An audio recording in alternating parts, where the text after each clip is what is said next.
ஒரு மீடியம் சைஸில் காலிஃப்ளவர் எடுத்துக்கோங்க. அதை இந்த மாதிரி ஃபஸ்ட்டு கட் பண்ணிக்கோங்க. கட் பண்ணி தனியாக எடுத்து வச்சுக்கோங்க. இதை ஹாட் வாட்டரில் நம்ம சேர்த்துடலாம்.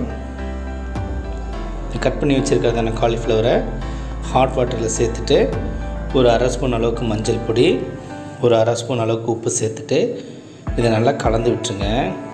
இது நல்லா அந்த மாதிரி மிக்ஸ் பண்ணிவிட்டு ஒரு 10 நிமிஷம் அப்படியே வச்சுருங்க. அந்த கேப்பில் நம்ம ஒரு ஜார் எடுத்துக்கலாம். இதில் கொஞ்சமாக புதினா கீரை எடுத்துக்கோங்க. புதினா எடுத்த அதே அளவுக்கு கொத்தமல்லி சேர்த்துருங்க. ஒரு 3 பல் அளவுக்கு பூண்டு சேர்த்துக்கோங்க. இதோட 2 துண்டு இஞ்சி சேர்த்துட்டு இதில் கொஞ்சமாக தண்ணி சேர்த்து பேஸ்ட் மாதிரி அரைச்சிக்கோங்க. இந்த மாதிரி அரைச்சி எடுத்து வச்சுக்கோங்க. நம்ம ஊற வச்சுருக்கிறதான அந்த காலிஃப்ளவரை இருத்துட்டு ஒரு கப்பில் சேர்த்துக்கலாம். இந்த காலிஃப்ளவர் சேர்த்துட்டு நம்ம அரைச்சி வச்சுருக்கிறதான பேஸ்ட்டையும் இதில் சேர்த்துடலாம். இந்த பேஸ்ட்டு சேர்த்த பிறகு ஒரு 2 ஸ்பூன் அளவுக்கு கார்ன்ஃப்ளவர் சேர்த்துருங்க.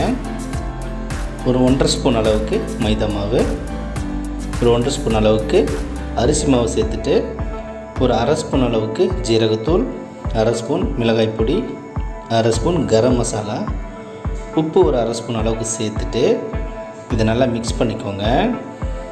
நல்லா அந்த மாதிரி கலந்துட்டு இது ஒரு 15 நிமிஷம் அப்படியே வச்சிடலாம். இது மாதிரி நல்லா மிக்ஸ் பண்ணிவிட்டு ஒரு 15 நிமிஷம் கழிச்சிட்டு நம்ம பொரிச்சிடலாம். எண்ணெய் நல்லா சூடான பிறகு இதை பொரிச்சிக்கோங்க. இல்லைன்னா மசாலாலாம் பிரிஞ்சு வந்துடும்.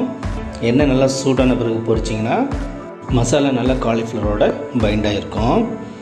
இது நல்லா ஓரளவுக்கு வெந்த பிறகு திருப்பி விட்டுக்கோங்க. இது நல்லா கிறிஸ்பியாக வர அளவுக்கு பொரிச்சிக்கோங்க. இந்த மாதிரி எல்லாத்தையும் ஃபஸ்ட்டு இந்த மாதிரி கலந்து விட்டுட்டே இருங்க. கலந்து விட்டுட்டு இது நல்லா கிறிஸ்பியாக வந்த பிறகு நம்ம எடுத்துடலாம். இது நல்லா கிறிஸ்பியாக ரெடி ஆகிடுச்சு.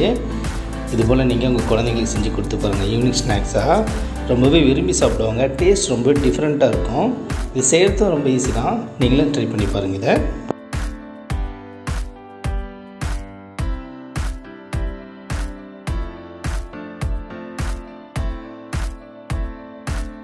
இந்த வீடியோ உங்களுக்கு பிடிச்சிருந்தா லைக் பண்ணுங்கள், கமெண்ட் பண்ணுங்கள், இந்த சேனலை சப்ஸ்கிரைப் பண்ணுங்கள், பக்கத்தில் இருக்கிற பெல் பட்டனை கிளிக் பண்ணுங்கள்.